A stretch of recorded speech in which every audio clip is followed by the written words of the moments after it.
Let me intro the show, and you go straight to your story. I'm gonna talk about how pissed off you are, and we'll go straight to your story. All right, cool. What episode is this? 18. Ladies and gentlemen, Ducket heads of the world all over, I am your host, the one, Josh Watts, and my cannons. And right there is my co-host, the funniest motherfucker on the planet, Chase motherfucking Myers. Give it up. What's up, everybody? This is episode 18. That is 9 times 2. Ooh, ooh, ooh.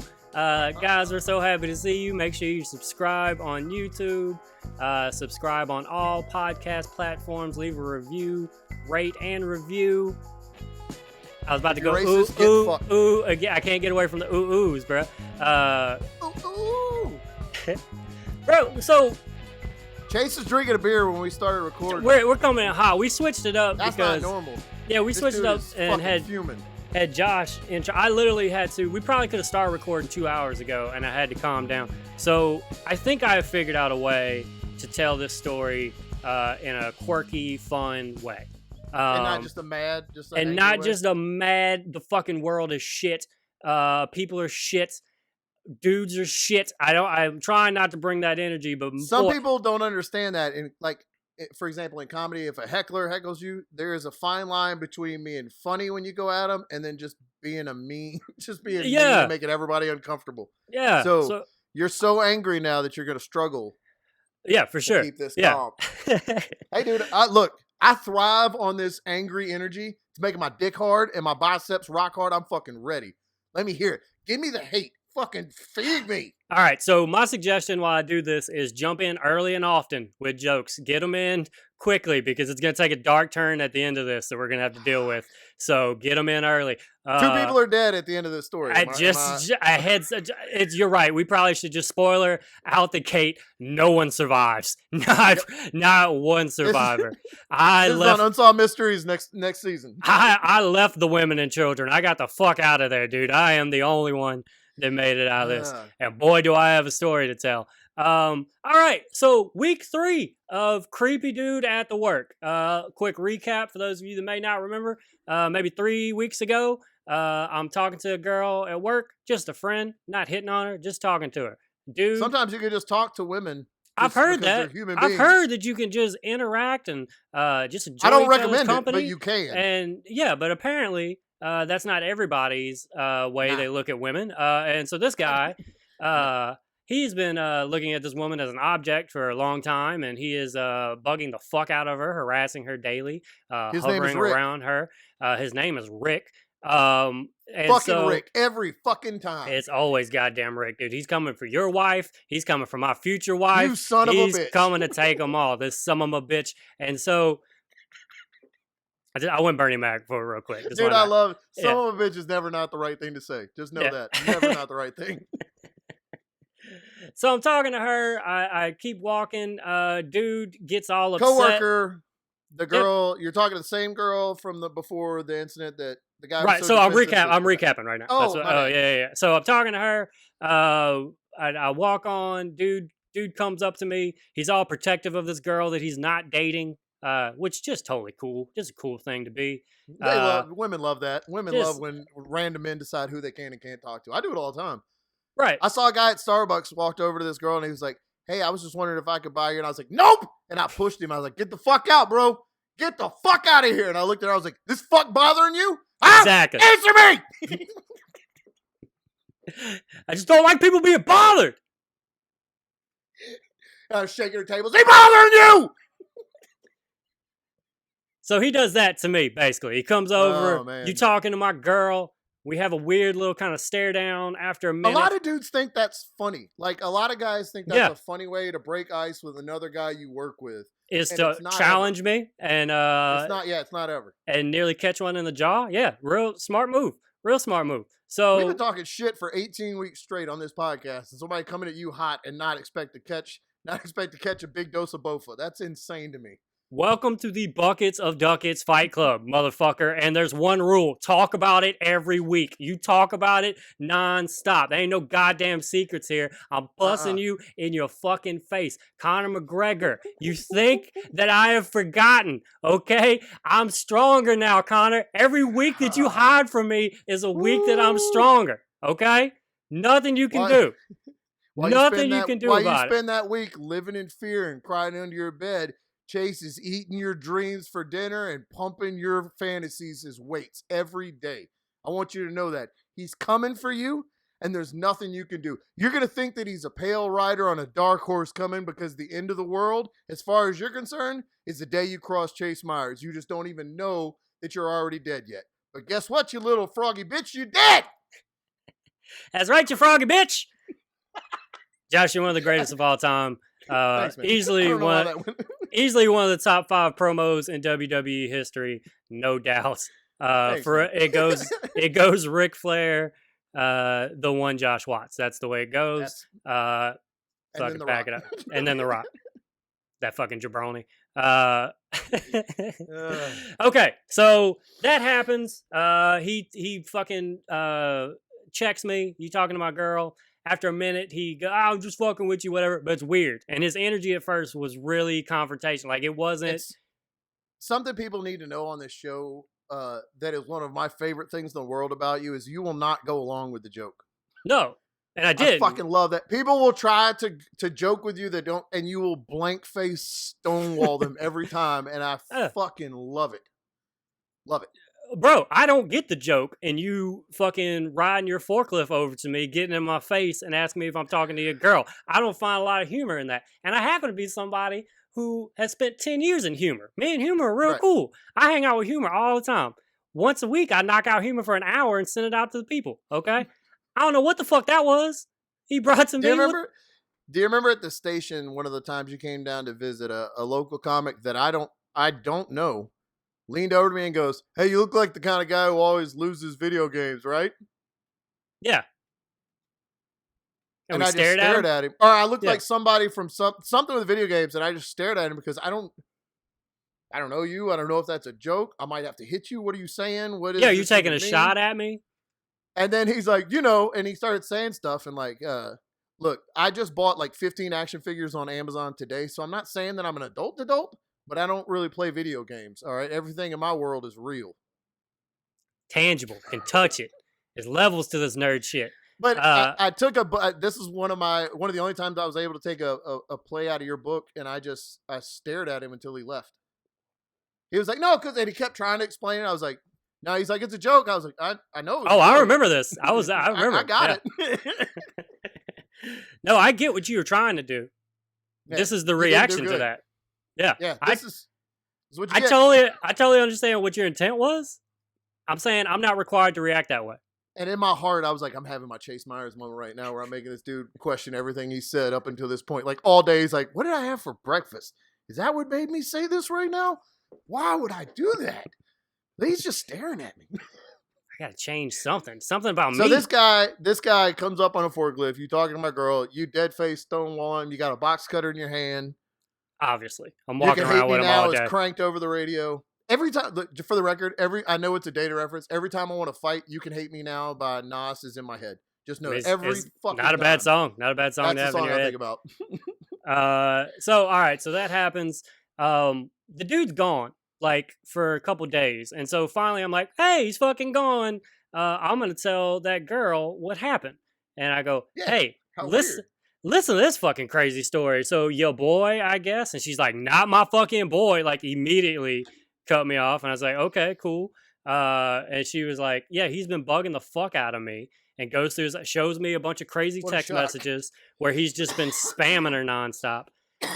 I know of another person that's in this warehouse that has the exact same story. I've watched her tell this dude, no, I mean it, no, leave me alone, whatever, the whole thing, right? Wow, so that happens. He comes back to work like a couple days later. We don't know what happened. We assumed he got fired, but it's temp work. People can pop back up after being fired. And that's scary. Yeah. And so he goes a couple days, everything's fine. I'm kind of nervously walking around because I talked shit about him for 2 weeks on the podcast. And you know, And the world hears this. So, like, it's hey, just out there. People you work with listen to this. yeah, hey, my coworkers, right now. By the way, good job for the last 2 weeks not ratting on me. We really kept that together, and I appreciate you. We had a good run, guys. We had a Yeah, good run, but we had a good somebody run. let it out. Well, I things fucking hate when I escalated. find out people listen to the podcast that I didn't know listen to it in the worst ways you could find out. You know, like my neighbor, hey, I heard your podcast. You know, oh, I You know, specifically shit on you. oh boy, which one? Which one did you You're listen to? You're the one. You're the neighbor. It's you. You fucking asshole. It's you. Every time I said that fuck, that was you. You're the fuck. How crazy is that? You big fuck. Get over here. Look at you. All right. So, the first girl, both girls eventually report him. Finally, they both say To something. HR, to like yes. Yeah. So one of the that's human girls, resources. one of the girls had been doing it for a while. Okay. Reporting him. Yes, had said something a month ago, at least. Okay. Other girl tells her story. This is the girl that he got mad at me for talking to. Tells her story to back up the first girl, right? You got a lot of fucking nerve talking to somebody you work with. You do that a lot. You just fucking talk to women like they're human beings. And frankly, it makes me sick. I've seen the way you talk to my wife. You're like, hey, Michelle. And I'm like, you motherfucker. That's the Right. mother of my children. Right in the front mother of me? my fucking children. The gall. I'm just arrogant, bro. I'm just arrogant. Walking around Just talking like conversating, she's bro. a person. Nah, dude. Just walking around with your conversation hanging out, you son of a bitch. I can't hide it, dude. I can't hide it. There's nowhere to put it. Okay, so it's about to get kind of serious. About to get a little fucked up. So they tell, and then it's still kind of like 2 days or so. And I'm like, man, that's messed up. But I have a story. I have this story. I have the story of him being creepy, following her around, and then trying to intimidate me. I have that story. And I've seen him make these women uncomfortable. I have also talked to other women at my job that have told me he's uncomfortable, that he makes them uncomfortable. So I have all of that. So I said, I need to say something because I feel like they're getting ignored. See something, say something. Yeah. And I wasn't going to say something first because it's their story to tell. So I talk to one of the people. They say, this is like a whole, like you had to call. It wasn't just so you could walk over to somebody's office and be like, hey, by the way. No. Like no, you had no. to. I followed the proper channels. Good for you for saying something about it. Yeah. These are good, like, they're both friends of mine. One of them I've worked with for a year and a half. I care a lot about this woman, and like it really upsets me that she doesn't feel comfortable at her goddamn job. You know what I'm saying? And so I know how fucked up it is that they don't believe women, but if a dude says something, it's real. I know that, and that's fucked up, but I know that. So I call. She goes, okay, yes, we talk about it. I tell him what I know, the whole thing. Can you send me an email so that we can document it? I send an email with everything. The second I send it over, okay, I just emailed you. Perfect. HR will be there shortly to talk to you. That's how they reacted to my first time bringing it up, was they immediately sent HR over to talk to us. Yeah. So I'm pretty upset about that. That got me. I'm pretty fired up. I knew that might be what happened. I had no idea, like, watching it actually. Like, just because my dick's so goddamn powerful, you trust me? Is that what you're telling me? Just because I got this monster hog that I'm just so full of truth? You're not a management. You're the same level employee basically as basically. So I do inventory. But they're women, so what the fuck do they know, right? I'm not. I'm separate from a lot of people. I have like my own department, and it's basically just me doing my job. So I'm kind of my own thing in there. And so, but I'm liked. I've been there for almost 2 years, off and on. You know, the whole thing. And so they come in. I'm a little upset at that, but I'm also going, hey, we're getting this fucking taken care of. Something's happening, right? Something's happening, you know. I mean, that's fucking shitty that I had to say something before it seemed real. And maybe they were always going to come. And maybe me pushing it over is what happened. I don't know, you know. I mean, fucking somebody from HR might listen to this. So that happens. I didn't catch how bad of a move this was in the moment. But it proved to be a fucking dumb move. So HR comes in and they go to interview And the he two women. sees you talk to HR, right? I don't. So they talk to the two girls. That Oh, guy okay, was gotcha. not. That guy was not here today. Okay, Just all so right. happened that he was not here today. I should have fit that in earlier. Not there today. I was always going to do this today, regardless if he was. He just so happened to not be there. They interview each person, but the fucking office that they interview them in is like wide open. Like the window is oh, people can see that the HR person that's never fucking in there is Is talking to two people that we know have problems with that guy because it's not a fucking secret. Everybody in the goddamn warehouse knows that dude's been a creep. So I know what happened now is that one of his fucking douche buddies saw that and text him. That's what's going on. Here you go, Josh. About to ramp up. Here it goes. That motherfucker drove to work and put a fucking brick through one of the girls' windshields. And fucking one of the other girls happened to be going out to lunch at that time and fucking chased her with the brick and she had to drive away from work. Like fucking drive away.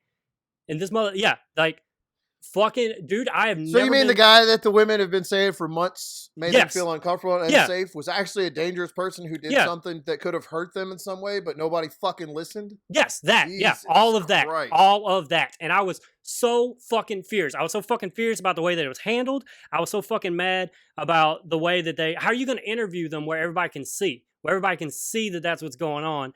Fuck that dude that texted him because that dude also Do you know who that was? I have a pretty good idea, and I made sure everybody knew my fucking theory of who did it.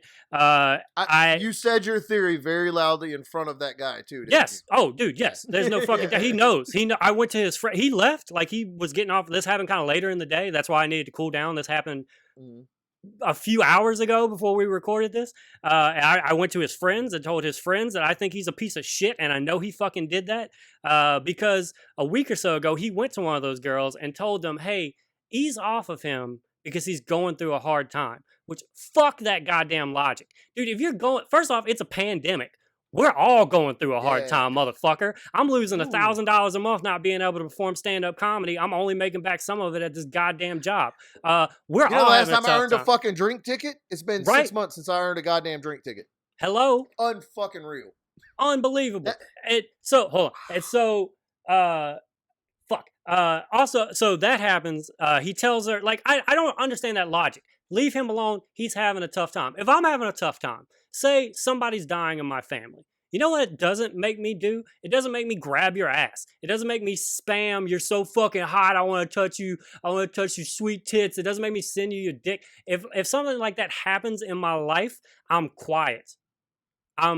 Chase is kind of out of it. That's not how you react to that shit. That motherfucker was that before whatever was going on in his life. That's who he fucking is. He's just a creepy dude, and fuck you for following him and taking up for him. That's fucking bullshit. And so I don't know you, but if you listen to this, fuck you, and I hope you get your jaw rocked, dude, for real. And so all of that happened. I gotta walk one of the girls to her goddamn car. Her mom is there. The girl that's got her windshield, her mom's there with a gun. She's carrying a gun. Fucking goddamn right. Yeah, they filed all the things. And now he's definitely fired. Is it? Fucking better be. I don't sure that he can't come back because, like you said, it's temp work. Yeah, no, this one's pretty covered. If they don't, I mean, I'm gonna lose my goddamn mind if not. But no, because one of them is has a plan to file a restraining order and stuff. They both filed police reports. Our work filed a police report and like a trespassing thing. All of that, bro. Last week we were kind of like, man, can you imagine being a girl? Like that must be so fucking tough. Look at that, dude. That's why it took so long for them to even say something because they both knew this dude is capable of some crazy shit. And look what happened. That insane, bro. I've had the power, like both my hands have just been in a fist for like 6 hours, dude. I've just been like, if anybody looked at me the wrong way, it's over. I'm not a strong dude. I'm not a very big guy. You don't want to fuck with me right now. Like right now is not the time. Dude, in fucking insane. I told you it was tense. I didn't know. I hope it was lively at the beginning because at the end it got fucking psycho. Like you can't do anything. People don't take threats to women seriously until it's too late. Until something's actually Until a happened. brick is thrown through their fucking window or they're beat up or murdered or something. Then it's like, oh shit, maybe she was serious about her boyfriend was going through some stuff and was beating the shit out of her. Man. Crazy, right, dude? I don't even know what to say to that, because that's a position of, I don't want to say powerless, but like I've never been in that position because I'm a white dude. Right. I've never been put in a position like that. No, they're worried to go to work. Like, scared to be at their fucking job putting food on their table because they don't know if a dude in there is gonna fucking be creepy because and lash out if they don't because they were into his feelings. Advances. Right, yeah, exactly. Like, you can't even tell. Women can't even tell dudes like, no, I'm not interested anymore without them. Like, they worry. I've seen women worry about, how do I tell this guy I'm not interested? What if he does something? That's not a thought I've ever had. Not once. Either. Not once. First off, I've never had a girl come on to me that I didn't say yes to. But if they're open door policy with that, dude. You're welcome in. But if I did, my fear wouldn't be, I wonder if this motherfucker's going to slash my tires. Like, that wouldn't be my thought of if I turn them down or whatever. Like, that would never, ever cross my mind. That's fucking insane. You know what I want to do? This will be the first time we do this.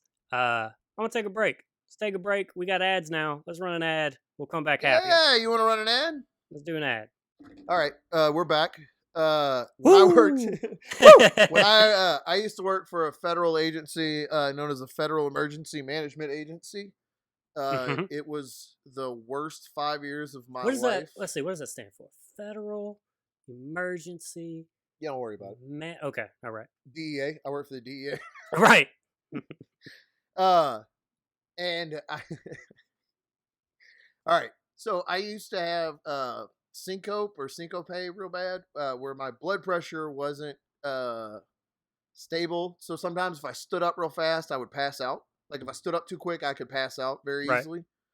It was when I got out of the military, the VA gave me a lot of medications without really checking if I needed them. And those medications caused problems that then they gave me medications to help the problems that the other medications caused. And it just became like a thing. Mm-hmm. Once I don't have blood pressure problems. Yeah, just real cool shit. I don't have blood pressure problems anymore. I'm actually not bipolar like the VA told me for years. And I don't take anything anymore. What pills did they give you to get over that? Dude, when I told them that I didn't have anything, they gave me pills to make me believe that I was in the Matrix because they didn't want me thinking on my own. I got you. So, I was in a very bad place mentally when I worked for FEMA, and I just kind of let stuff. I wasn't confrontational. I backed down from confrontations all the time. I wouldn't say anything. I would just kind of let stuff happen. Never again. No, fuck. That was the last time. Yeah. To this day, if I saw some of the people involved in the story, I'd punch him without saying a word. If I saw this dude right now in the grocery store, I would punch him in his fucking mouth in front of his family, and he would have no idea that I'm hitting him for something he said in an office meeting 11 years ago. But I would tell him, hey, you remember in 2008, you piece of shit? And then I'd kick his kid in their gut. Fuck you. So the kid's belly hurts now. There was a lady, this is a crazy. Every time I start telling the story, I'm like, oh, this gets crazier and crazier. All right. There's a lot of stuff with FEMA. I had a lot of issues with FEMA and a lot of stuff.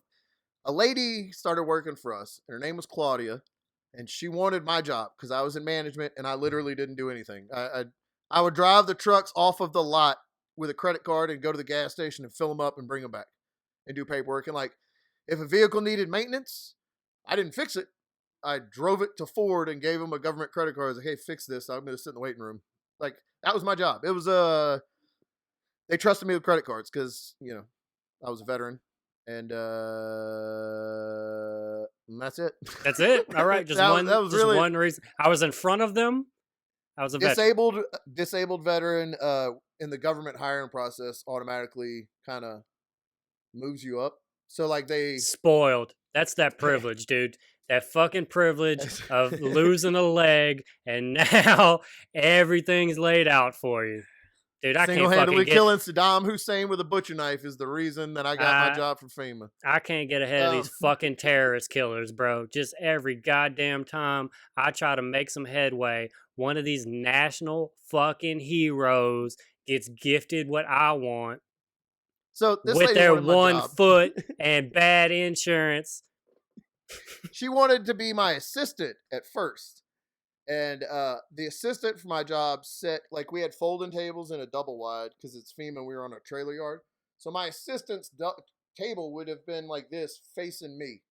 And I hated this lady, and I did not want to sit across from her staring at her stupid face all day, every day. Just didn't want to do it. So I told him, no, I didn't want her to be my assistant. And she didn't like that. And it was pretty well known around FEMA at the time that I liked pain pills a lot. You can usually tell. Yeah, I was a big fan of pain pills, and people knew that I liked pain pills, Yeah. and they knew People that that if they like had pain pain pills, pills, there's a tell. yeah, there's a tell of me being like, "Hey, do you have any perks that I can buy from you?" That's usually what I notice, what Yeah, I pick up on. yeah. And she, one day, she told me that she had a bunch of Percocet in her purse, and she was like, "I know you like them. I got prescribed a bunch. I don't like them that much. They're in my purse. You can just take some when you want." Now, even in my not right mind, that's a fucking setup, son. I know a setup from a fucking mile away. Are you kidding me? There is no fucking way. Because I'll during the just day, take two. I'm the only one in the office. So she wants me to walk across in this empty office to her desk, open her desk up, take her purse out, and then take her narcotics out and take them as I want, and just trust her to not fuck me in any way with that. Well, I as much as I wanted them because I knew they were right there, which sucks when you know they're right there and you're like, but you can't get to them because you know she's trying to fuck you and take your job. I hate when that Um, happens. and I was so mad about it. I was contemplating one day just getting up and taking them, and I was mad, and I stood up real fast, and I fucking passed right out, and my head hit the doorknob of the bathroom because like I got up and made some steps, and then just boom. So I Shit. had a giant knot on my head. And I had to go to the emergency room because I lost consciousness, so they made me go to the emergency room. And while I was gone, Claudia told HR that I stole a bunch of her Percocet and then did that to my own head with my pocket knife. Whoa. When She did saw, so hold on, let me ask the question. So please, yeah. So you hit your head, you're passed out? yeah, I, you lose consciousness. You know how like if you get, it's like I'm not really unconscious, but you're like out of it for a minute or so. You know, like I Okay. stumble and fall. I'm like, oh, but I'm not out. And in this kind of haze, she starts telling people what happened was I'm the only person in the office when it right. happened, by myself in the double wide. They come and take me off to the hospital, and then my boss shows up at the hospital while I'm there, and it's like, "Hey, HR and security is going to need to talk to you when you get back." And I'm talking. I have like a fucking. It looks like my fist sticking out of my forehead, Cool. which you could easily do with a pocket knife. Yeah. I I'll tell you. Where were you last Halloween, bro?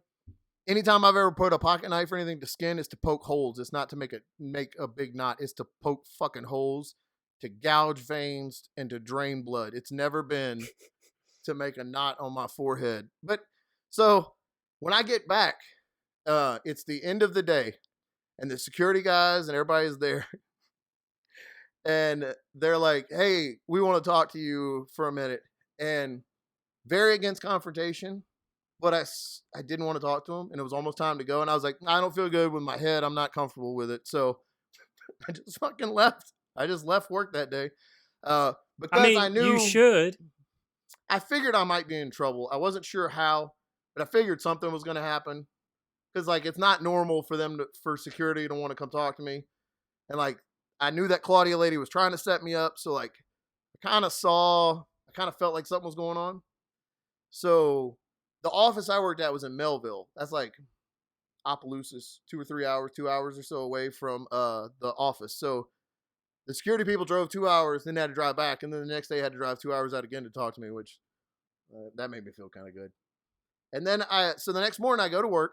They're there already waiting for me. I sit down at the table, and they for real do good cop, bad cop on me. Two dudes that I've worked with for 3 years and know. Like, I know these dudes. I've loaded trucks with them. I've worked in warehouses. I've, like, stayed overnight in hotels for train. Like, I fucking know them. And one of them is like, hey, look, man, just tell us what happened and we'll go easy on you. And then the other guy, the guy who's FEMA security, takes out a set of handcuffs and sets them on the table in between us and leans back in his chair. You don't want to let him. Don't let him loose, bro. I know goddamn good and well you can't put those handcuffs on me. Physically, you're not going to get them on me. Secondly, like, you can't arrest me. You're a fucking security guard. What are you? I work here about? too. What are you fucking talking about? So then they're asking me. They said Claudia said she witnessed you hurt your head with a pocket knife. We have a sworn statement. Blah. What do you have to say to that? And I said, does this look like a pocket knife? And it was a big old, and it was a black guy and a white guy. And the black guy was being the good cop, and the white guy, the older guy, the one that I didn't know so well, was being the bad cop. And he was like, I said, does this look like it happened with a pocket knife? I fell and hit the door. You can go look. The doorknob was bent down from where I hit it to the bathroom. I was like, you can go fucking look right there. It's a particle board door. So if I hit it, it's going to, we're standing 10 feet from it. It's right. Look at the doorknob hanging off. That's from my fucking head. But the statement, I have the statement though. Yeah, I was like, well, I got a fucking goose egg in my head and a broken doorknob. So now I got. But it's notarized. So. Yeah. And the old guy, when I was saying that, the old guy jumped up, slapped the table, and goes, you better get your fucking story straight or I'm going to put those goddamn cuffs on you. And I laughed. Dude, I laughed so hard right in his fucking face. That's what you should do. Because the best you could do is walk me to my car if I get fired. Right. You can't fucking touch me. There's no way. Anyway. Also, like, I love that your story wasn't thrown off. We're like, get your story straight. Okay. I hit my head on that doorknob. It's not a hard story. We good? And then, I don't remember swaying at all in that story. I'm pretty sure I stayed straight. It's not like on. Then I was like, no, and then the car was good, and fuck, you got me. I stabbed myself in the forehead with a pocket knife. Take my pocket knife. It's still on me. I'm such an idiot. So they told the guy, was like, this is workers' comp fraud, right? Like, no, it's not. I'm at work, so I don't think I'm getting workers' comp because I'm fucking sitting here right now talking to you. Yeah. And he's like, and besides that, we have a sworn affidavit where Claudia says that some of the pain pills from her purse are missing and you were the only person in the office. And I was like, so if I was the only person in the office, how did she see me hit myself in the head with a pocket knife? And that guy goes, get your fucking story straight. You're goddamn smart. We got a smart ass on our hands. Look over. Tell us another joke, Mr. Big Man. Bobby Big Balls over here ain't afraid of the law, right? Look at you fucking Timmy Tough Nuts. You ain't scared to go to jail, huh? You fuck guys like me in prison. Is that what you're going to tell me? Shit, look at him. He ain't scared of nothing. Big boy over there. Big stupid knot on his head he got from a fucking pocket knife. I'm on you, dude. I know. I'm on you, bro. Oldest story in the book, bro. You think I hadn't seen somebody take a pocket knife to their forehead? Abdullah the Butcher, you fuck. He was so fucking mad and like fired up. And I kept laughing because it's ridiculous. Today it would have been a physical. If he yelled at me like that, I would have hit him for talking to me like that. Yeah, you couldn't have took that for 1 second. No, not at all. The second he raised the voice, I'd have hit him. You're just not going to talk. I wouldn't. No. But then all I could do was laugh because I know he can't do that, but I'm on a lot of medications and I'm still just not warrior mode yet. So I let him say that stupid shit. And this guy tells me, He slides the handcuffs across the thing. And he goes, well, I want you to know your story doesn't check out. And he slides them across, goes, you want to put those on or do I get up and put them on? And I was like, and I just said, you get up and put them on. Yeah, you come over here and do it. You come over here and put those on me right now. And then he got up like he was going to handcuff me and walked around the table. And I wish it would happen now. My blood, I thought this would be a funny story, and now I'm getting so fucking mad telling it. I want to find this old man if he's still alive and beat him to death. And he walked around the table. No one survives an episode of Buckets of Duckets. Not fucking ever. And he had the handcuffs in his hand, and he walked over to me like he was going to put them on, and then he slammed them on the table in front of me and goes, I'm going to have your fucking job. Yeah, I think that's the problem here. I think everybody's trying to get my job right now. I think... I mean, honestly, like right now, it's not a job that I'm dying to keep anyway. So, all right. So I got up. Yeah, clearly, because you fucking stabbed yourself in the forehead a bunch so you can get workers. That's how bad I want to get out of the job. So you can get workers' comp, dude. So I got up and I stormed off work and I took all of my shit and I took a bunch of shit that wasn't mine and I left and I never went back. And they filed like a workers' comp lawsuit against me and all this other stuff. Like internal FEMA investigation, like to see FEMA hires you for like 3 months at a time as like an employee, but I was a yearly, like, cause I was management. So they were investigating me to see if they were going to fire me or whatever. And they decided to give me the option of coming back or not. But like, they never said, hey, we're sorry, but you have the option of coming back. And I was like, nah, I'd rather you go fuck yourselves all. I'd rather not work somewhere where the fucking security people are going to yell at me about some shit after I just got out of the hospital. All right. Well, follow up on that story that I'm really happy to tell you is in between that, when I found out later, the reason I was offered my job back and able to come back to work is because Claudia got in trouble for stealing pills from a pharmacy. Huh. And is currently still in jail. On Facebook, friends with her son. And I hope he sees this as a clip. Your mom is a piece of shit, and I hope she rots in jail. I hope somebody shanks her kidney out of the side of her fat gut. I hate her, and I hate you. You both fucking suck. She can have the job, though. I fucking hated the job. Job's all right, man. So, she can totally take that. Yeah, if she gets out of jail, if she gets out of prison, they let a felon work for the government or whatever, she can have it. I'll give her a recommendation. Duckets on this podcast. I'll give her a recommendation. Yeah, for sure. She's a hard worker. Bitch got mad pain pills. Yo, she's creative, you know what I'm saying? She can lie on you in a second. Like, she's it's a problem solver. That dude's got my job. How do I get it? I know.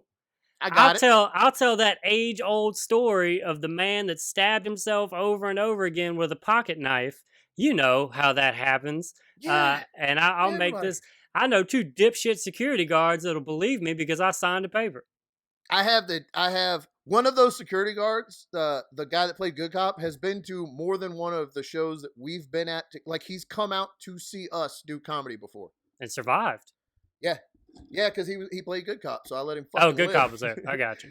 But, oh, dude, I swear, I'm not kidding you. If I saw that old man today, I'd punch him in his face. I don't care how old he is, and he wouldn't know that he was getting hit for 2008, but I'd remind him. But my biggest thing with that was 2 grown men that saw a broken doorknob and a dude with a giant purple knot on his head just instantly believed that it was done with a pocket knife and not. This was the 3rd time I had passed out at work from this. First time, nobody was around. 3rd time it had happened. Yeah. I'm so fucking mad right now, dude. Let's take another ad. I'm on your side. Break. I thought this was. We gotta get another sponsor. Fuck. I thought this was gonna be a fun story that I tell. We all have a good laugh. Now my dick is so hard with rage, I can't focus on anything else but this rage boner I've got. How much I fucking hate the Federal Emergency Management Agency. You're all sacks of shit. We're having a rough week. I made a lot of good friends there, but if I called you a sack of shit then, just know that I still mean it in my heart. It's never changed. Never wavered on you being a sack of shit. Yeah, both of us, like I said, you got to get them jokes in early on these stories. You got to play around early because the end of them, harsh, anger, real feelings at the end of these stories. And I lost that job. Like, I made a lot. That was a very good paying job. and I was concerned that I wouldn't be able to get another job. Definitely wouldn't get one that easy. So I was nervous, and I was worried that my fiance at the time would not be cool with me being unemployed. She was actually thrilled because the job made me fucking miserable. I would wake up in the morning for that job and just go, like, it's just. I mean, that's the feeling that made me start doing stand up, was having that feeling at jobs. Like I hated. There was like this. I mean, I started stand up comedy really young. I started at like 21, but there was this thing where by 21 I was already like, I cannot be a person at a job. I cannot continue to do, like, I kept saying this to myself where I was like, I hate this today. What am I about to do? 40 more years of today? Is that what's about that? No. Give me some drink tickets. I need to bug some people at a bar with my thoughts this week. Like, get me up there, baby. I'm a star. Dude, I went back to school right after that. That's when I went and got my X-ray degree. I left that job. I was like, you know what? Never again. I started comedy right after that. Right after that was when I started comedy to get my confidence back up. So I would just go on stage and fight people. I never told a joke. I would just fight everybody that I could. That was the start of the Buckets of Duckets Fight Club. Yep. It was right there. We used to do it live. That the quarantine, we got to fucking do it on the podcast now, where we just, hey, you think we're done talking about fighting? I almost fought a goddamn Nazi this week, bro. Yeah, they're fucking out there. What the fuck? Okay, I know we keep joking about this just being the fight show, but holy fuck, that's what it is. I don't know. We just talk about when we fight. It makes me so mad right now that we text and talk every single day, and I'm just now hearing a Nazi story. I know we save stuff for the show, but god damn it. This I thought was going to be the big save for the week or whatever. It turns out fucking brick through windshield and all kind of shit. People don't believe women. They're dirtbags. That's number one. I go do a podcast with Travis Nelson 6'9", my roommate, 6'9". Hilarious comic, making just a bunch of good weed at work now. Beautiful man, hilarious comic, and a beautiful man. He's got a great haircut. Every time I see his hair, I'm like, Travis's hair, while not a mohawk, is very handsome. He has good hair. And that's a lot coming from you, because you pretty much only respect mohawks. So 100%. Absolutely. Yeah.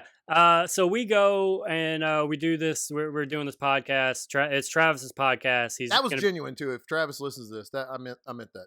Yeah, that wasn't sarcasm. Travis has great hair. Travis knows he's good looking. Right. And so he is handsome dude. Give me his balls right now. Send them over. Send them over on a platter, please. We're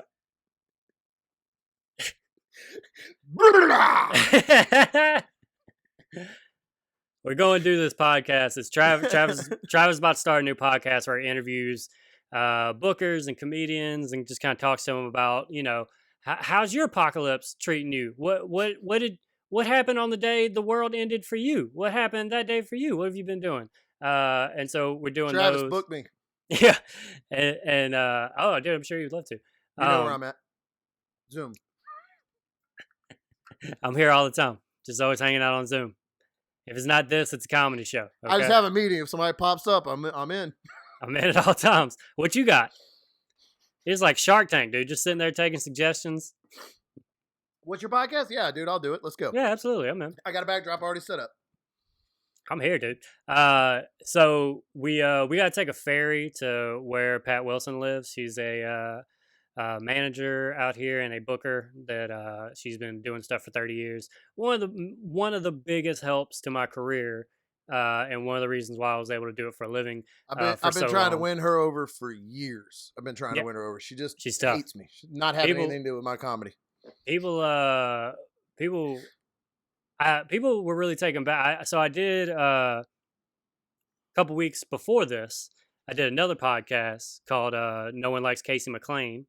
And nobody does. And nobody does. I just got on the podcast and was like, I don't like your hair. I don't like your stupid hat. Your dog's dumb. You cook bad. You cook real bad. You live here? You live there? Look at your house. This is how you live? What are on your feet? I hate your jeans. So I just did that for a full hour. It's great. It's amazing. It's one of the best podcasts I've ever heard. Yeah. He's a Tacoma comic, which is Seattle area. And he told me, and I knew I got this reaction from some people because I thrive on it. Um, but it was nice to hear it. It was nice to hear it said. But I moved here with working for Pat Wilson already, where there's a lot of comics in the scene that have tried for years to get on our radar, and that. So I already moved here with that, and I moved here with an audition at one of the comedy clubs. Like within a week or two of me being here, I was auditioning to work their weekends. All of that was set up before I moved. Yeah, you didn't just move to go do open mics. Right. No, exactly. But to a local guy that's around that just thinks I'm somebody. Fuck you! Exactly. And so Casey told me on his podcast that he hated me at first, but then, I'm too damn charming. And so,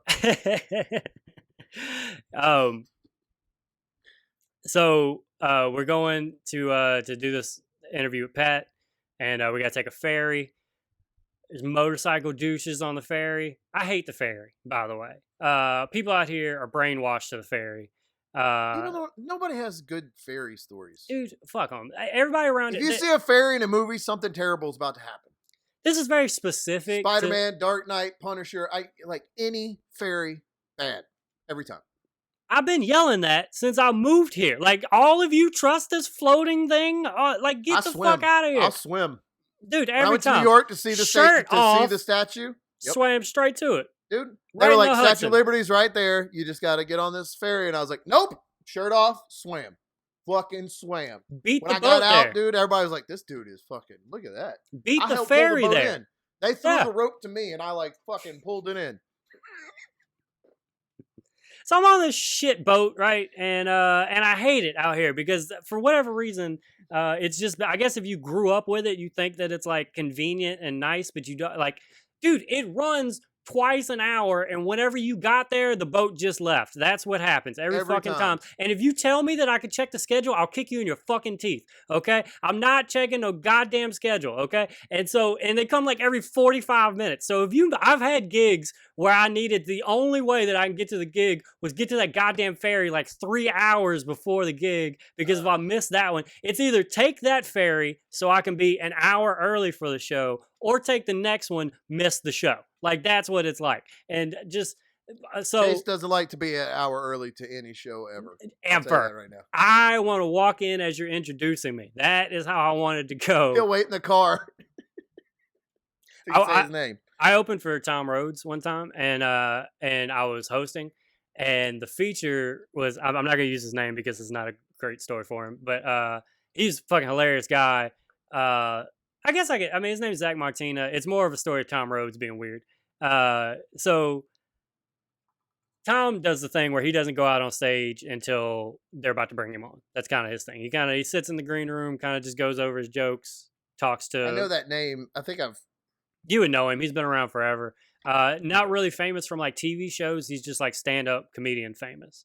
And so... Zach is on stage. He's supposed to be doing 20 minutes, right? And they're gonna give him like a 5-minute light. I don't know why, but they screw up the timing. They screw up the light, and they gave him the light at like 10 minutes. So it works out to him doing like a 15-minute set instead of 20. Well, he knows that's wrong because he's got his he's recording everything. He's got his watch, so and he's in the middle of a joke, and so he does his normal 20. Well, one of the bar managers goes over to Tom. It's his job to go tell Tom, hey, they just gave him the light, whatever. Bar manager don't know that the light was fucked up. Tom doesn't know the light was fucked up. They think that Zach is going over his time 5 minutes. And they don't like that. No, and Tom was fucking furious. Came out, walked around, came up to me. Is he getting off stage? I try to save Zach and tell him the light thing. I'm like, well, they lit him earlier than they should, and I saw Tom's face, and I was like, "Fuck him, dude, he's a fucking horrible comic. He's on his own. He's out of here. Get out of here, dude. Just no." You want me to go fight him? I'll fight him right now. I'll get him off stage. That's what we do. So eventually, he comes off stage. Zach tries to explain to everybody. Tom's not having it. Tom doesn't talk to him the whole rest of the weekend. Only talks to me. If Zach asks him a question, he'll kind of real short, yeah, no. and then look at me and go, man, I like your shoes. And then just start talking to me about shoes. And then, you ever Baton Rouge? Man, I used to do the Funny Bone in Shreveport. And just talking to me about Baton Rouge stuff. And he's kind of got a weird accent, even though he's from like the Bay Area, but he's got oddly like close to a Louisiana accent. So we were talking about that, about how he never let Zach explain what happened. I think he did. I think Zach explained, and he just didn't give a fuck. I think he decided, fuck him. He went over his time. He just decided, I'm mad. That's it. I'm Even mad. if it's good, I'm mad. Yeah. He just didn't talk. He just didn't talk to him the whole rest of the weekend. Yeah. Sorry, Zach. So I'm like that. That's what I was trying to say. Is I want to go up the second that they're that they're introing my name, and if not, I will not talk to you. We are done. We are fucking dead. I am inspired by Tom Rhodes himself.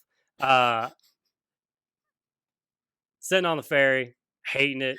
This is actually for the first time I get to kind of enjoy it because I'm not on a schedule. I'm not put like, you know, we're just on the way home on the water, been locked in. I've either gone to work or gone home for, I don't know, 8 years now. How fucking long have we been stuck inside? It's been 8.5 years. Yeah, and I tell people all the time. I used to go out to places, and people would gather. They would gather. I would tell stories. I would tell stories, and they would laugh. They would laugh in groups. Pay money that they would then give to me. And things, and they just, sir, sit down. No one knows what you're talking about. Sir. Heretic! Chase is going crazy again. Look at this guy. He's talking about gatherings and jokes.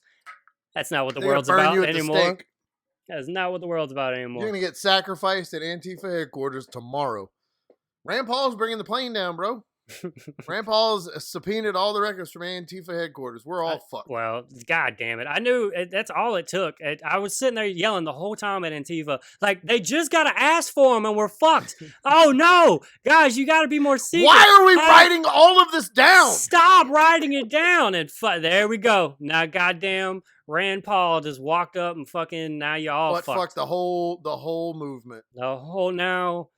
I do think that's one of the funniest things in the world is that they think that it's a thing that they think it's like an organized. They think Antifa's a thing. I fucking wish they would say anti-fascist. Like Oh no! They won't say that. Yeah, because if you're anti-fascist, then that's no. Right. You can't say it out loud. Everybody say it out loud.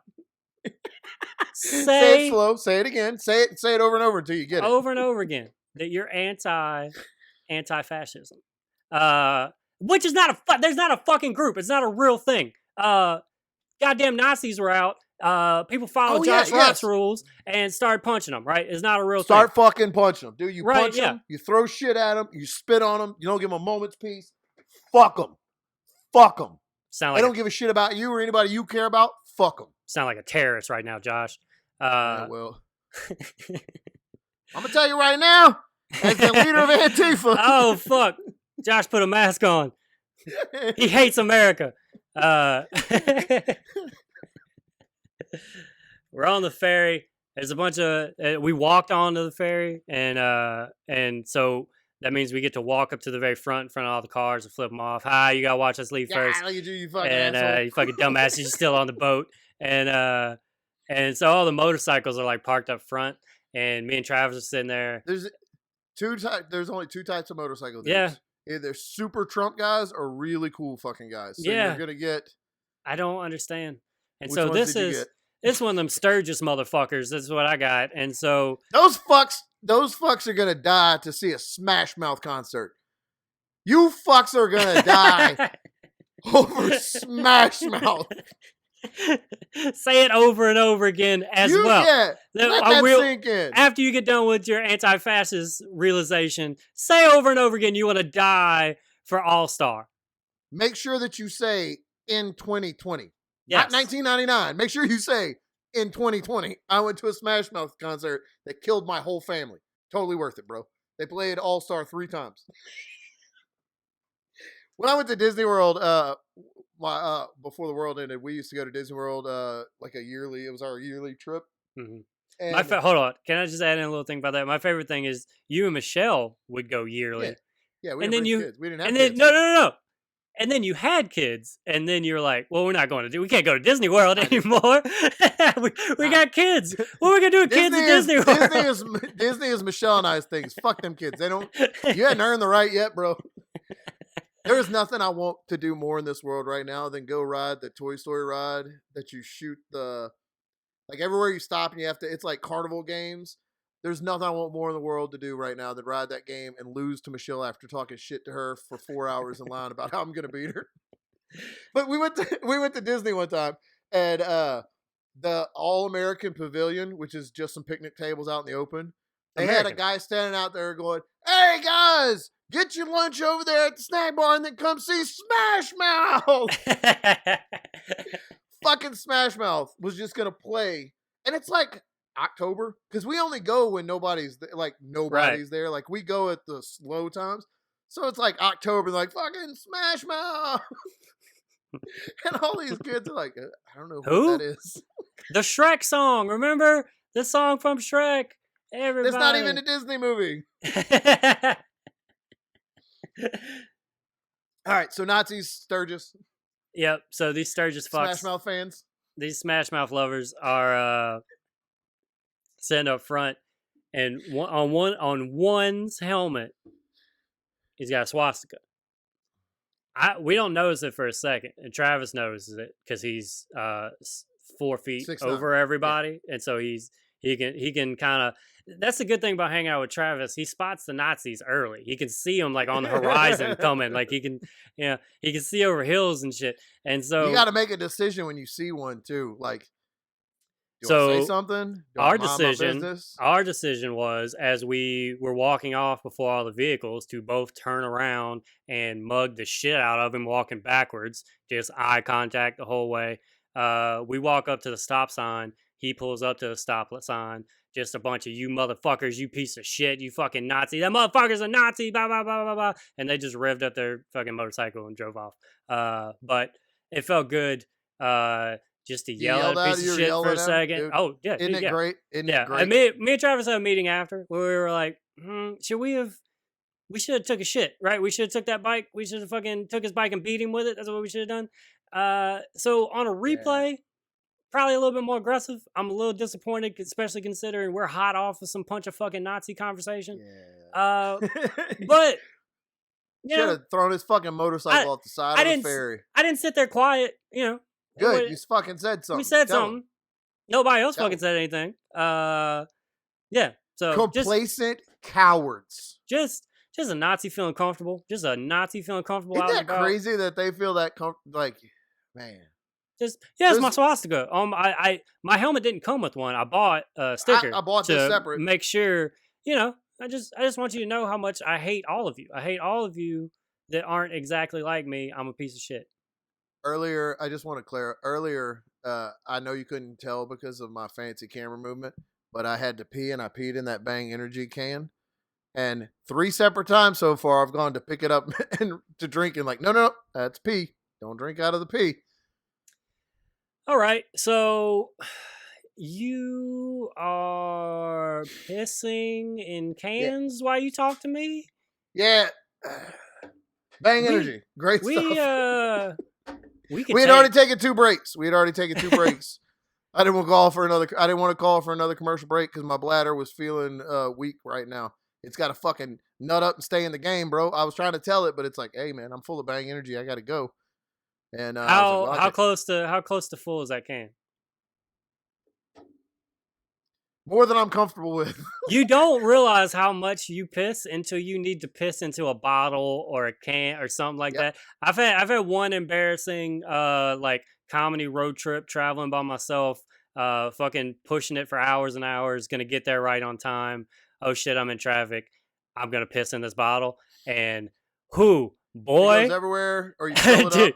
Dude, you have to pinch it off and dump it out the window. I did not expect it to go that quickly and for it to get that serious. I thought this was going to be easy, and of course, anxiety too. The second I start pissing, traffic starts going, and now I'm like just wide with my like pants hat like past my ass, like, It's dude, terrible. this like crouched I over. love to think you took your pants all the way down around your ankles to pee in your car. That's You had to do like the once you're sitting on. I mean, my ass is on it. It's hard to. I didn't have a that's so boxer fucking opening. great. There's no boxer opening on these that I was wearing. I had to pull it down. There, you can't just if you're all right. Let's talk it through. So you can't just if Yeah, you're that sitting just makes straight it up. so much better to me. I know, but I got a point I'm about to make. Because if you're sitting straight up and you pull your dick out, how do you? Oh, you get pee everywhere. Yeah, I There is know. piss all over me right now. I'm covered in piss right now. Oh, okay. See, no. Yeah, no, I'm covered in it. Yeah. All right. Well, But I take so much Alpha Brain and other On It supplements that I'm just gonna let the pee soak back into my skin so I can reabsorb those nutrients and get my fucking pump on as soon as this podcast is over. Well, you're a disgusting person, and Oh, dude. So listen, when I was in Afghanistan, it was every day. The cargo pockets of military pants when you're in Afghanistan were made to hold giant water bottles that once you emptied them, you peed in them. I had one pocket had a pee bottle and one pocket had a water bottle in it, like forever. So much so that I did it for like 2 years when I came home. Old Navy cargo shorts, one pocket, one yeah, pocket. I could see how that would stick with you. That's like Americans weren't super into it. Afghani people didn't care so much because we also had guns and bombs and we're in their country doing, bringing democracy. So yeah, bringing democracy and freedom. just raining democracy down on their cities. Just fiery democracy, just raining down on them. This is a polling location. I know it's on fire. But you can still go in there. So today Zoe called somebody out for not wearing a mask. Your daughter? Yeah, my 4-year-old daughter. Of course. Bro, I was so fucking proud of her. I started saying bro as a joke on this podcast, and now when I listen back to it, I realize how much I say it now. I think it's going to end up being like when I do the Hulk Hogan, the Rip It Up from No Holds Barred. I started doing this as a joke. Rip 'em up, brother! Like No Holds Barred, and now I just can't stop doing it. So I'm just unironically this dude now. What is that for the people on the podcast? There's a Hulk Hogan movie called No Holds Barred where he plays what I'm saying, what's the how do you describe the phone like action, like the hand of your, I don't know how to describe the hand motion you're doing. Oh, I forgot that people are listening. That's what I'm saying. Like they don't know what that is. Man. You just kept going. I just keep doing this. Now I'm this guy. Fucks. Now I'm this guy. Hey, for you listeners who want to know the hand signal Josh is doing, subscribe at the Buckets of Duckets YouTube channel. Like thumb out, pinky out, like surfs up. There you go. Surfs up. There you go. Like that seems right. Hang 10, bro. I got you. Something you shouldn't do unironically. So, Zoe, my daughter, she is 4.5, and with the quarantine thing, she's been real, like, she wants to talk to other kids. She was supposed to start school this year. We're not going to put her in it just because I'm too concerned about you fucks that don't wear masks and don't believe that it's real. So does that mean you're gonna like teach her from home? How does that work? We have been, yeah. We've been working with her on like we have different programs and stuff, computer games, stuff like books, workbooks. This is like pre-K though, right? This is not but she's 4, so it'd be pre-K. Gotcha. And so sometimes when she's really good and Michelle is off, I'll take her. Like since all this started, only one of us goes to the store. We don't bring the kids. We just go in and get what we need and come home. So we're not to risk everybody. It's kind of hard to make toddlers keep their mask on, So, but over the 8 years, or whatever it's been that we've been on lockdown, we have really stressed to Zoe, people are sick. We don't want to get sick, so you have to wear your mask.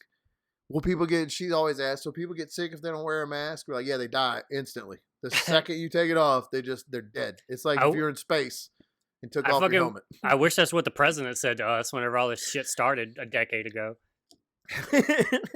So she's really got it drilled into her head that you have to wear a mask. And she's so starved for attention to talk to other people that she always says, I'll wear a mask if I can go.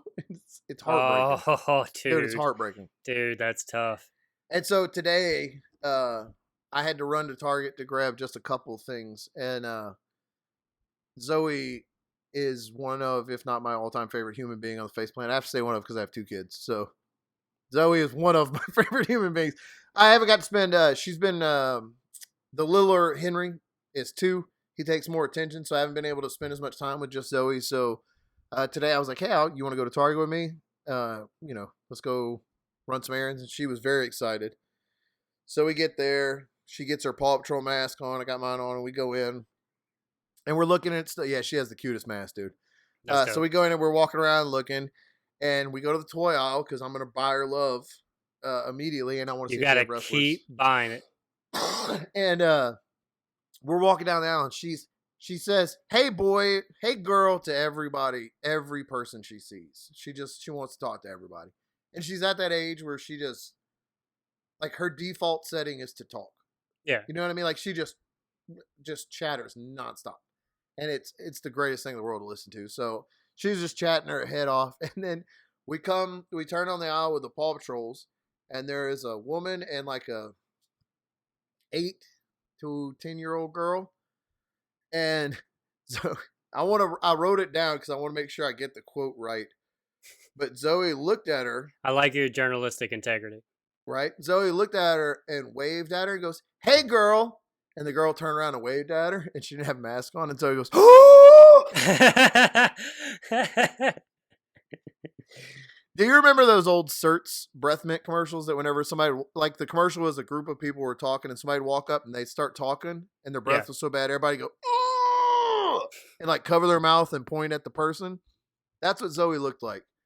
And she goes very, very loudly. She said, "Hey girl, you're supposed to wear a mask. Hey girl, Dada, why is that girl not wearing a mask? Does she know she's going to get sick if somebody sneezes? Hey girl, put your mask on. Tell her mama, Dada, to make her wear her mask."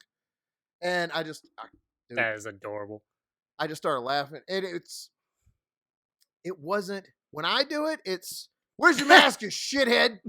But when she does it, it's like genuine concern. Yeah, she really thought that girl was going to get sick. And the little girl like looked at her mom kind of confused, and I was waiting to see what the mom said because like it's a 4-year-old, right? And I go, "Well, baby, some people decide not to wear masks," and I'm trying to be kind of nice about it. And then that little girl said something to her mom, and I heard her mom say, "Well, some people don't know how to mind their business," something. And I said, "She's 4, shithead." There you go, Daddy. I knew you were going to go out. Dude. I knew you were going to go out quiet, Josh. I knew it wasn't just going to be my daughter said something adorable and we kept moving. How you doing, neighbor? Keep it moving. No. Nope. She said, "Some people don't know how to mind their own business," is what she told her daughter. And we're standing. She said it. Okay, Chase. If she had said it just to her daughter, I wouldn't have said anything. Josh, that's because I don't like to yell at people in front of their kids. I don't want your kid to see me being mean to you. I don't want you to have to act tough because your kid's there. I don't want Zoe seeing the beast unleashed from within my heart and just rip your dumb ass apart in a Target. She doesn't need to see the massacre that's going to happen when I unleash these upon the world. It's not fair to her at 4 years old to have to witness something like that. No therapy in the world can recover you. How do you explain that? How am I supposed to tell my children? Well, my dad was standing there, and then all of a sudden he was a bear with a mohawk, and he just ripped this lady's arms off and beat her. It was insane. He just tore a little girl in half. It was terrifying. But I like the children aren't safe from your wrath. Nah, man, put your fucking mask on. You're 8 or 9 or 10, put your fucking mask on. So she said, "Some people don't know how to mind their business," just loud enough to make sure that I heard it. And to make sure that she knew it, she looked me in the eyes as she said it. And that's when I got real mad. Yeah. And I just said, "She's 4, shithead." And I said it. I brought it up like I generally do. I brought it up like 8 volume levels to where everyone in the store heard me yell at her and then call her a shithead. When we walked around the corner, Zoe's at that age. And she goes, "Dada, did you call that lady a shithead?" And I was like, "I did. But it's because she was being a shithead." Like I tried to I don't know how to. Yes, baby. Because you call shithead a shithead. I bought her this stuffed Paw Patrol doll that sings and has a flashlight. And I was like, "Hey, you can have this if you don't tell your mom shit. You just keep quiet about dada yelling at somebody, and we're fine. And how is she with that? Is she telling on you? Like, is she able to do that? In a heartbeat. Yeah, she remembers stuff like that. In a heartbeat, she'll tell me, Mama, Dada called a lady. He said, you're a shithead. I was like, well, that's not what I said exactly. Like, she doesn't always get it right, but she knows enough. She knows I did something enough to, like, she needs to tell on she me tell enough somebody. that I have to explain what actually happened. Right. You know what I mean? Just Dada get the was ball like, you're a rolling. shithead, and then punched this woman in her mouth. And I was like, well, hold on now. I punched a shithead in her mouth. You call a shithead a shithead. That's what you do. And dude, as soon as we got home, that was the first thing, right out of her mouth. And if I tell her not to tell Michelle, she will. That's the first thing. Yeah, because now she knows something's wrong with it. This is our secret. Don't tell Mom that I just gave you this candy corn. Okay. And she'll turn around. Mama, Daddy gave me all this candy corn. And I'm like, God damn it. You can't keep shit to yourself. Another mass story I want to tell you before I lose track of it. I was politely asked by the city police department here to leave my local Winn-Dixie store the other day. I texted Chase and I said, hey, Chase, the police just politely asked me to leave the grocery store. No real reaction. I wasn't surprised. You know. Yeah. You know. I walked into a Winn-Dixie. Uh-huh. And there's these two cops getting their buggy next to me. And when you walk in, like, it's a grocery store. So everything's like, you don't just walk in and spread out. You walk in and you stop and everybody stopped right here. And there was a guy that walked in and took his mask off and put it in his pocket. Because they have people that check in. Oh, he did that move? Yeah. And I said, it goes on your face, not in your pocket. And then he tried to keep walking. So I tapped the cops. And I was like, hey. That guy. I'm on it. Like, it's him. Dude, I was like, hey, he just put his mask in his pocket right there. Y'all see him? You on duty? Go get him. Like, I was, and that guy yelled something, Trump 20. He yelled something back in my direction, but not looking at me. And I couldn't help it. And I think I'm so conditioned to just try to say what's funniest. Yeah. That when I go for the joke 100% of the time. Yeah. When he yelled something, I grabbed the cop's sleeve a little bit and I go, there goes that motherfucker right there. That was him. That was him right there. That was him right there. And the cop. Yeah, he's yelling. What you gonna do? He's yelling. The cop was very not impressed. And he was like, he goes, why are you gonna start trouble? I was like, I'm not. I'm wearing a mask. Yeah. And I was like, he's not. And I was trying to make it. Sometimes if you make it loud enough, even if the cops don't go over there, he'll put a mask on. So I stopped screaming behind him. And that didn't happen. And the cop goes, look, man, we're just here trying to get groceries or something, whatever. We're just here trying to shop. Why don't you get what you need to get and go about your business? And I said, because he's not wearing a mask. That's why. Oh, so when you grocery shopping, you ain't a cop? Because if that's the case, I'm going to knock both you fucking pigs out. If that's how it is. If that's the case. Oh, you just a person right now. You just a person right now. Put that fucking baggage in that shopping cart. And if I win, it's mine. How about that? I'll put it on my wall like a deer head.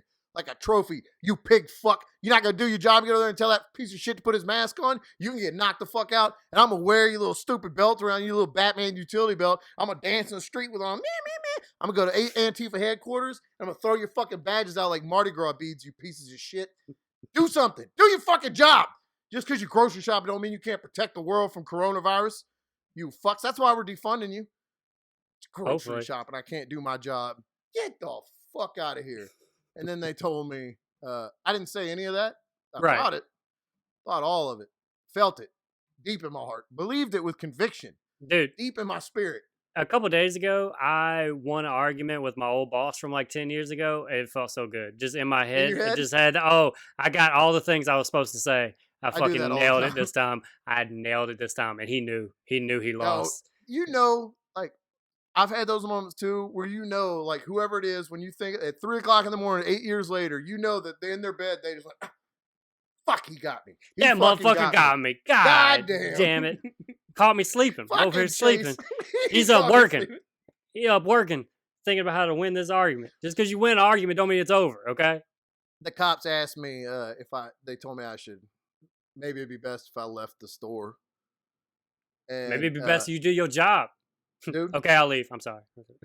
Right, and I said, maybe it would be best since motherfuckers not wearing masks in here. And then they didn't charge me, but they started to move like a little bit towards me. I was like, all right. They turned it on. All right, I'm out. Now I gotta go. They turned that cop on a little bit. You good? Hey. All right. Thank you, officer. I got weed. I'm good, dude. No, I'm high right Thank you, now. sir. I ain't saying shit. I thank you for your service. Where's your boot? Give me that boot. How about maybe you shouldn't have put his neck under your knee. That's what I've been saying the whole time. No. God damn it, don't put that on. It was fear. You speak out of fear sometimes. Not me, but other people. Other people do. How about our buddy John Merrifield is getting sued by Lafayette for being... You don't know this? You don't know this. Okay. No. So... he's not our buddy, first of all. So this guy that... We have some stories about this dude. So he's from Lafayette. He started comedy a couple years after us. He was really gung-ho when he first started. Dead Cell Comedy. Yeah, funny dude, sweet dude. Me and Josh about beat the dog shit out of him because we had him on our old podcast. We used to have a guest every now and then. And he proceeded to continue to say Josh's address over and over again. Yeah, he just kept giving my address out on the podcast. So that meant that I was going to edit it out. Yeah, that meant that I was going to have to edit it out. Which, no, guess what happens? You just don't get that sweet Chase and Josh rub now. That's what happens. We just didn't put an episode out for 6 months. Yeah, now just nobody gets an episode, you fuck. I'm not doing all that. So I saw the article about the fake Antifa. I had no idea that it was John. He runs the Cajun memes. Yeah, he's got some meme group. It's a big meme group. Everybody's real proud of him. You know, he's just doing what he was born to do. Running a meme group. That's what he's wanted to do his whole life. His whole life. You know, his grandfather before him had a meme group, and it just, it's just in his family to just build up. They used to stitch the memes on their World War II hats. It'd just be a picture of a Nazi falling into a sand pit, and somebody saying, "Take that." The man knows how to meme. The man just knows what he's doing. So, because Antifa's not a real thing, you fucking idiots, John Merrifield, would make little like, all right, Lafayette, Antifa's meeting up at this place. I'm the president of Antifa. And he got actual people, because this group is so popular and it's a meme, it got spread around, and we all know memes equal the news. It means it's true. If you see that's what meme stands for. If you see, it's right. If you see an article from a source that you've heard of, horseshit, get that out. That is not what you want. You need a picture of fucking Willy Wonka. That's what you need. Yep. You need a picture of Willy Wonka. Every fucking time. And that is what you follow. You follow all of those things. And so... you always see people believing like, oh, Antifa is coming to our suburb in Red Oak, California. And you're like, no, they're not coming to your neighborhood in Walker, Louisiana to trash your roundabout and your gas station. What are you talking about? Right. So the anti-fascists are, they're going to get together somewhere in Lafayette. Go be fascists? Just go out there and keep people from being fascists, right? Which is a problem. Not on our watch. Yeah, not on our watch. We're going to be fascists. It's so backwards. It's so crazy the way that's working out. We're all fucked. The world's over. So, memes of truth, and that got spread around. So much so that the fucking police department goes to whatever goddamn mall or whatever it is, and guess what? Nothing's happening because it's fucking fake. It's goddamn fake. It's not a real thing. It's not a real thing. You let a fucking reality show host tell you that he's not the monster, that other people are out to get you, other than him. You let him fucking say that to you, and you believed it. So Lafayette is upset because they got fucking tricked because they're stupid by this memester, and they're so goddamn embarrassed about it. It actually happened twice. It happened 2 separate times where but whose fault is that? Exactly. I wish I could sue every time somebody made me look like a stupid asshole. A fucking asshole. You dumb asses. And they're doing it on like we used police labor and had to pay overtime to get these people, and that's our taxpayers, and so he's stealing from you, like as if he did it, like as if John Merrifield took your tax money, not those fucks who can't. They're too stupid to know a joke. Yeah, and so they're suing him. They're suing him over it. He had a great quote. Yes, him. And he had a great quote in the paper where he was like, "Well, I just checked my account and I have $300. They can have it." Like I don't know. Yeah, John, I haven't talked to you much, buddy, in a long time. I'm proud of you for that one, man. That's good big on time. you for that one. That's fucking big I saw time. the article. I didn't realize it was John. Yeah, he's out there stirring shit up. Did he move back to Lafayette, or is he still in New York? Or like, is he even still in New York? Yeah, so he's not even here. He has a podcast. He has a podcast called Oof. Yeah. OOF. Go check it out. I'm sure he'll tell that story. I can't imagine. Well, maybe he can't. Maybe he's about to be locked up. We'll tell your story, John. I'll tell everyone, John. I'll replace Confederate statues with John Merrifield's meme. Insane, though, bro. Lafayette has the mayor. What do they call him? The mayor president. Josh Hillary. Oh yeah.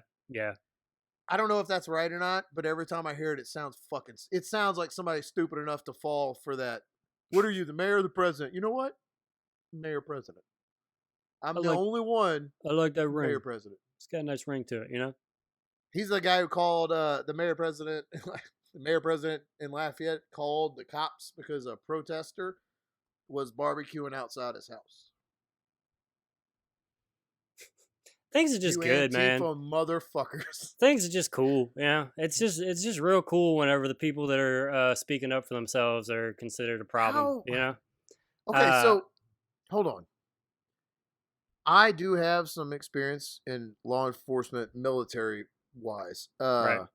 You don't have any military or otherwise. No, I use yours as a shield for me, so that I can say what I want. And then when people come at me, when people come at me, I point at you and go, look at who I'm here with. I can say what I want. And we knew before checking any facts, as soon as you started to tell that story, I deduced that it was not true because it's a Facebook meme. But an entire department of police that are paid to police and deduce, and detectives, because if they were investigating as detectives, were looking into this, people that have been cops 20, 30 years are investigating this Facebook meme. They assume that the guy in New York that probably sold it for him. Like, oh, this guy making this page is in New York. So got New York values. Going to be at the mall in Lafayette in an hour to Antifa it. So we better round up the SWAT, and the SWAT guys all came in and they read that meme. We're like, get the fucking riot gear right now. Get the pepper spray, get the tanks. Let's get the fuck out there right now. There's probably an army of them. We haven't heard about it yet because they've marched so heavy in the streets that the cell towers have fallen over so nobody can call to warn us. We better get the fuck out there. And then they all ride out to the mall as heroes, as Avengers there to save the world, to save their horrible right-wing horseshit leader and to MAGA the fuck out of Lafayette. And they get there, and it's a dead mall because the economy is dead because of COVID hoax. Because of fucking Joe Biden's America, dude. That's why. The police are just standing out there in Joe Biden's America looking like some stupid assholes because... I can't believe Joe Biden what he let happen to this country over the last 4 years. Joe Biden, Nancy Pelosi, John Merrifield. Traitors. Every one of them, lock them up. Lock them up. Lock them up. I would give any amount of money to have just a minute worth of body cam footage of the first cop that got on the scene. Dude. Because he jumped out of the car with a shotgun and started running in the mall. Got all of his riot stuff on. He's ready. This is his moment. He's been waiting for this fucking moment. That's what they do. They can't wait for... That's why all this shit pops off. Because I don't care who you are. Even me, if I was to put on riot gear, I'm going to fucking use it. I'm not putting it on to not use it. I'm not taking it off without blood on it. Once this knife has been removed from its sheath, it cannot return it until it is spilt blood. Exactly. So, like, I understand that mindset. I'm so happy that you knew exactly what I was referencing. I get that mindset though. That makes sense to me. If you put it on, you're gonna want to use it. That's fucking terrifying. But yeah, that dude. That means he got out, fucking amped up. I can't fucking wait to tear gas a motherfucker. He ran and jumped headfirst and somersaulted through the window of the Pottery Barn and jumped up throwing pepper spray at fucking nobody. Cover me, cover me, cover me. Nobody's there. Left, I got right. They've already been here. The windows are broken.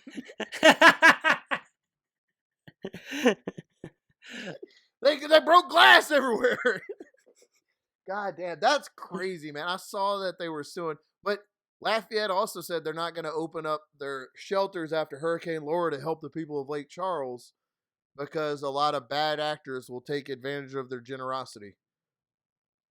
So that tells you where the heart. You just let that happen.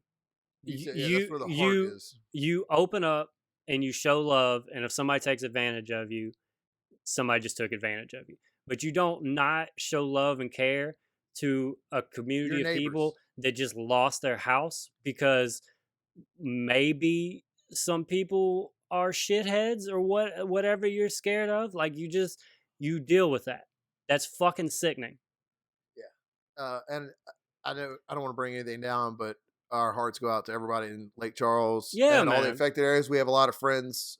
We've done a lot of casino that we did a show in washed away and is now underneath interstate overpass. Did you hear down that? The river. A casino. I saw the picture. Oh, yeah. Me and Josh performed stand-up comedy. A building blown away is stuck under a bridge. A casino.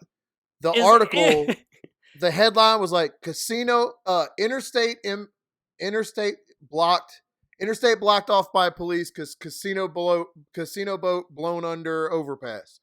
And like, yeah, that's the most Louisiana sentence of all time, dude. And there's a picture of just a fucking casino boat just underneath an interstate. It's horrible out there, man. So our hearts go out to them. Absolutely. I don't have any of the charities off the top of my head to donate. No, just look it up. There'll be some. Maybe I'll find some. Don't give to the Red Cross. Don't give to the Red Cross. Don't give to the Red Cross. Don't give to the Red Cross. Donate to anybody but the Red Cross. Don't give to the Red Cross. Well said. They will throw your shit away. Don't give it to the Red Cross. They'll never get it. If the Red Cross is listening to this, you can get fucked. Red Cross, you ain't safe either. Let's wrap it up, man. We're at like an hour and a half. We've been going for a while. All right. I stand with John Merrifield. Our Antifa president. Stay strong, bro. We got you. Soros is going to hook you up. Little commissary. You know you're backed. We got you, dude. The devil himself is funding George Soros. Is going to send you a lawyer to come bail you out with that Antifa money, and we're going to hide you in the BLM bunker underneath the White House until you're safe. We still got shooters out here for you, bro. Tit up and wear your mask. Bye, everybody.